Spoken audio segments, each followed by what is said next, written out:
Hi, I'm Dr. Jim DelPrince, horticulture specialist with the Mississippi State University Extension Service. Have you ever wanted to make an arrangement using magnolia leaves, but find they're just too big for your container? I've got an idea of something that'll help you.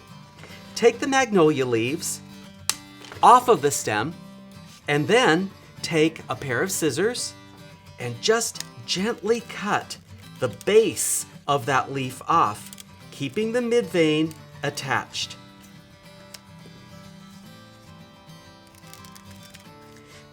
Do the same action on the opposite side, and then you've got a placement that goes into the foam that's just the right size.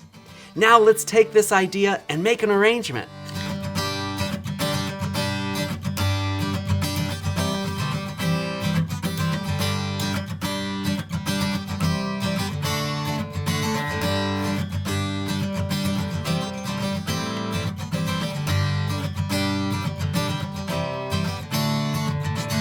Mississippi-grown magnolia is so beautiful in a floral design.